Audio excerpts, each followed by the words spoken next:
First of all, welcome to this session. It's an affiliated event to the National AIDS Conference. It's focused on PrEP as part of combination prevention, using evidence and identifying research gaps. We'll start with some opening remarks. I'll talk a little bit about NEMUS, what NEMUS is. Then Rachel Bagley from WHO will follow. She will speak on the PrEP, on the presence of PrEP in a new integrated guideline for the population that WHO has released. Then Ken will provide an overview of where we are in reproductive PrEP in the context of prevention. Then Judy will address issues related to social science perspective,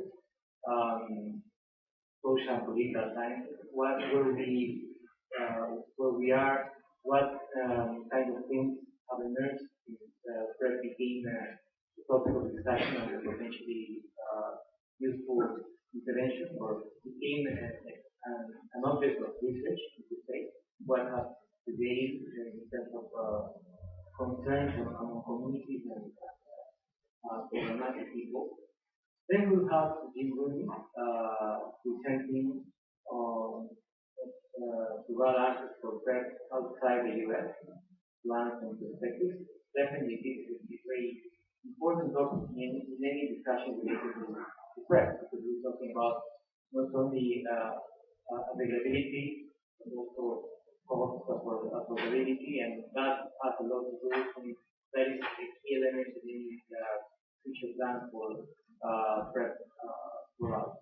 Then I think he hasn't arrived yet, but Fabio spoke to speak about potential inclusion of PrEP in the Brazilian AIDS strategy. Within Latin America, probably among lower and middle income countries in general, Brazil is one of the few countries which have adopted a very clear standpoint regarding the possibility of PrEP and are doing a study partly supported, let's say, sponsored by the ministry.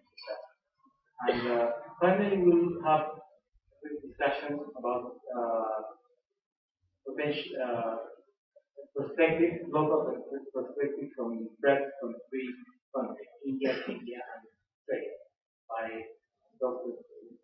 Mari Jana, Ken Hure, and Lima. Well, briefly to talk to you about NEMUS. Definitely, in the past few years, we've seen important progress about makeup prevention, particularly what is ARV-based. But there are challenges in potential implementation within a combination prevention framework that has been particularly visible with regard to oral PrEP.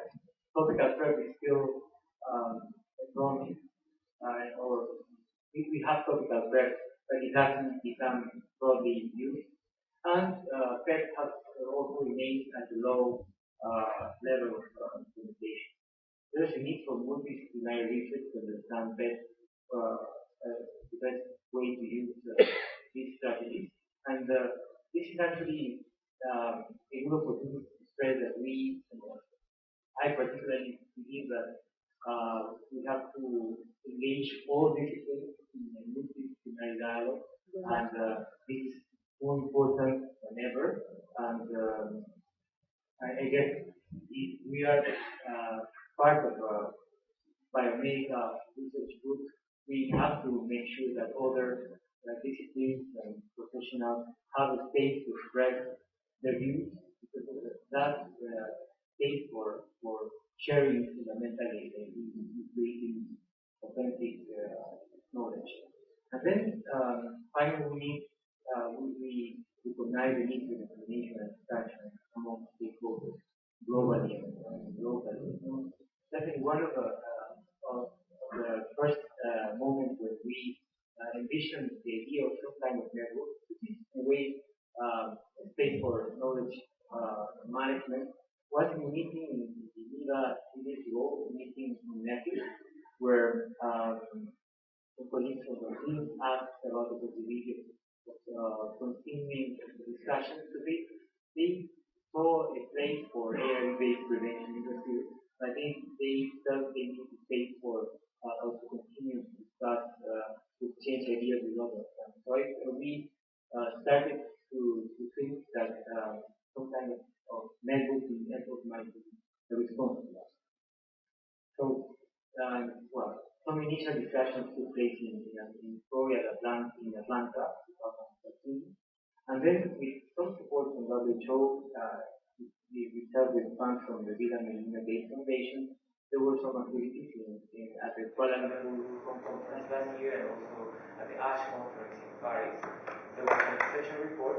And then we started a small network support project with also Gates funds through WHO in agreement with Bill and Melinda Gates Foundation, obviously, to start this effort. So, so far, until March this year, we started prepare some preparation work. We have an international advisory committee which met in Boston. We have started with some activities related to the virtual media, e-bulletins, webinars, satellite meetings like this one. We're planning for journal special issue, it's a journal of the International Society, and we continue to do some other preparation work. In NEMUS was launched in early April with the website, Facebook and Twitter accounts. So far we've completed 3 webinars. They will be continued. In fact, we are planning, thanks to Rick Alves, who will be Traxi rapporteur in this conference, we're having a webinar next week with him, actually, where he's going to discuss issues presented in this conference that are pertinent to the discussions of NEMUS. Then we plan to besides the satellite, to organize all the satellites, probably in the R4P conference, which is coming up soon. And this giant special issue with 8 papers that we hope to publish in 2013. So, I mean, I won't get into details here, but NEMUS is about, so far it is flexible, this is not a bureaucratic structure, it's more an informal space to share, and where the idea is to create the channels, to find ourselves channels through which people can share and discuss. So discuss opportunities and challenges for implementation of PrEP and ARV-based prevention based on existing as well as new evidence, develop resources for collaboration in the design and implementation of policy studies and or demonstration projects focused on the inclusion of PrEP and ARV-based prevention in combination HIV prevention programs, as well as concepts for additional potentially useful studies around PrEP scale-up, including, for example, social impact of PrEP, modeling effectiveness and cost-effectiveness, etc. Then collaborate in ongoing studies with a focus on potential comparison of the results of similar studies across countries, and diversification of studies to cover various dimensions and models of ARV-based prevention implementation and various study recommendations. Finally, communicate findings and lessons learned to global stakeholders. So this year, this goal of establishing an independent voice is becoming a reality. We have this website that people have expressed satisfaction for because they like it.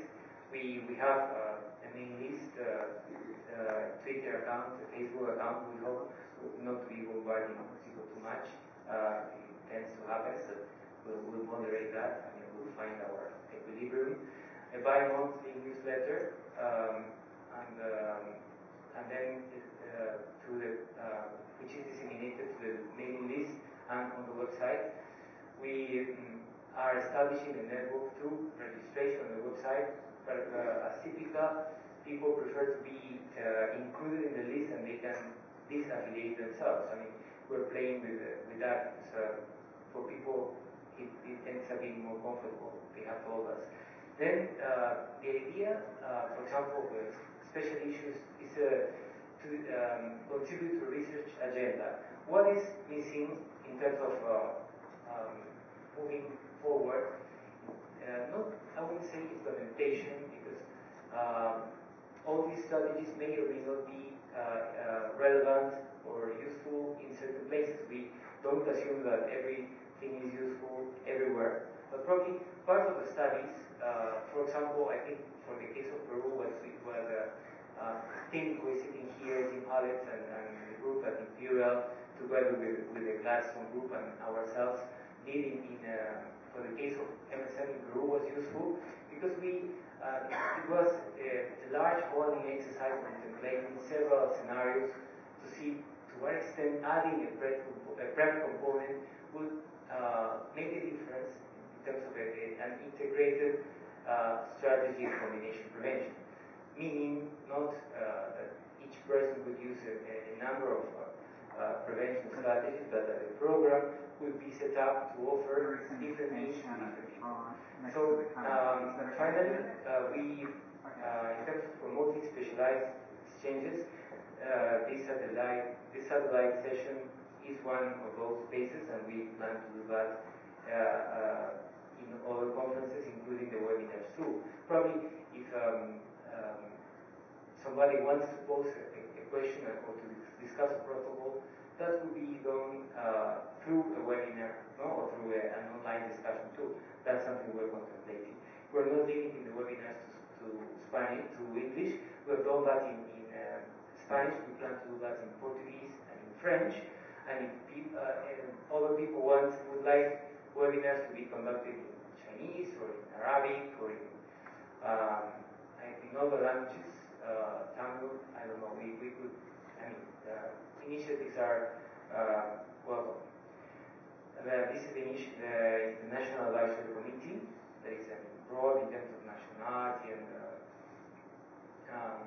specific focus, where the Secretariat. And well, this special issue of GIAS, as I said, to contribute to scholarly discussion of the multidisciplinary research agenda through the preparation of a series of white papers. We plan to publish it by mid-2015. Topics, for example, the emergence of PrEP, the history of the process, how we got where we are now, modeling the impact of PrEP in selected locations, then the view of the social sciences and identifying and addressing specific topics of concern, actually positive and negative dimensions to discuss. Then 4 case studies that sort of depict different realities: the US, Thailand, South Africa, and Brazil. And finally, one policy-focused piece where we hope to address issues about drug costs, trade agreements, policy, politics, but also bioethics. So this is our website. No, the sections, and it's open to criticism and to suggestions.